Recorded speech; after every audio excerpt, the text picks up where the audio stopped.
Hello, I'm Troy Reynolds with the Ritzville Seventh-day Adventist Church. And I'm Bonnie, and we're just here to talk about the exciting things that God's been doing in our church. We got started a couple years ago with the paradigm shift meetings, and we just started with prayer. And we prayed for a whole year before we started to see God work. And then once He started to work and open the doors, we started doing health expos. We didn't know anything about health expos, but we just stepped out in faith, and we've been able to do 3 health expos at our church, reaching people in our community. And as we opened up the doors for that, there were opportunities for Going to other churches. Going to other churches all around the state, all around in our conference actually. People just calling saying, hey, can you help us get this thing get started? And it was so awesome to do that. We reached people in our community that were hurting. We started grief recovery classes for people that needed it, that we met through the Health Expo. We got to partner with the hospital. Yes, on the last health fair, we partnered with the hospital.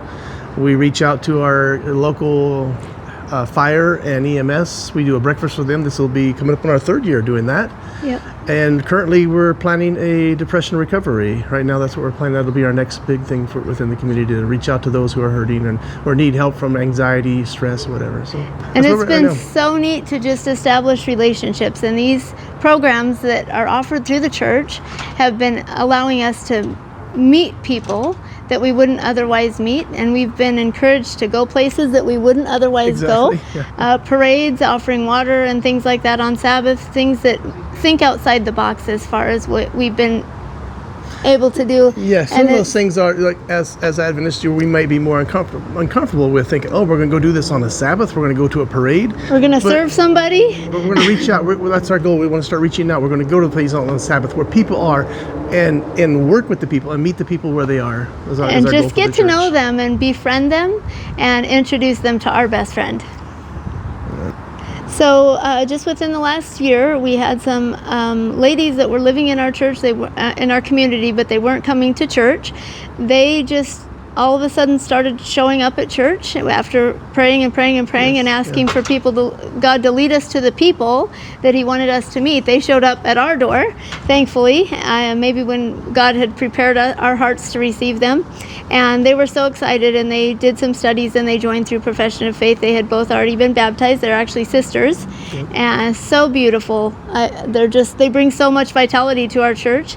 And then the other people that we met, actually, a couple, yes. And he had been studying Doug Batchelor online. His sister came into the church, and she introduced him to Doug Batchelor, and he called, and he talked to Troy on the phone, and he said, hey, I am a Seventh-day Adventist. And Troy said, you are? I haven't seen you at church, I don't think. And he says, oh, I'd never been to church before.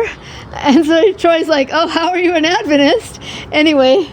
Yeah, so it was an interesting conversation to say, yeah, I'm a Seventh-day Adventist. I said, oh, okay, that's nice. And where do you attend? Well, I've never been to a church before in my life. I thought, oh, okay. And he said he was studying Doug Batchelor's materials. So I said, well, can I come and visit you? So I went and visited him, internet connected with him on music. He plays music, so that's where I appreciate music, and I try to play the guitar as well. So that's where we got a camaraderie, a relationship built there.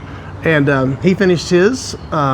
We did some music stuff at one of the senior homes there, or at the senior home there. He come and played music with us. His wife joined at the time, and after that, next thing I knew, because hey, she's interested in taking the lessons as well. She now just finished up, so we're actually planning a baptism with them now. And so it's been really exciting, and we've had another one that hasn't decided to get baptized yet, but is going through the journey to wholeness. Yeah.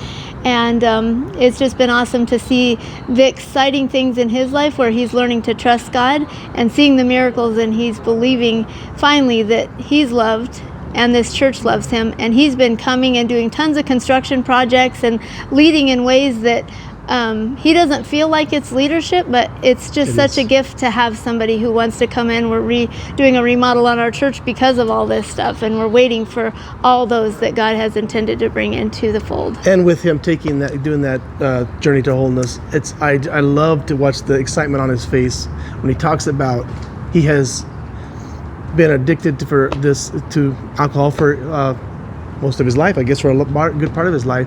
And he's so excited when he says, it was just taken away from me. And he's so excited about it. And then I love no seeing that on his desire, face. no Yes. desire. It's Even go exciting. through holidays with no desire.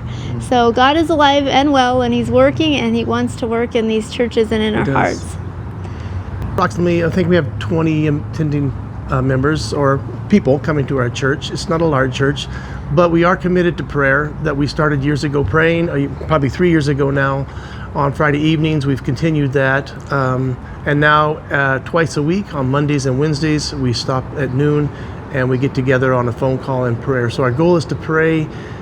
God will give us guidance and wisdom where to grow, and it will grow. If you just keep praying, God will bring the people, he will do the work. It's his work, not ours anyways.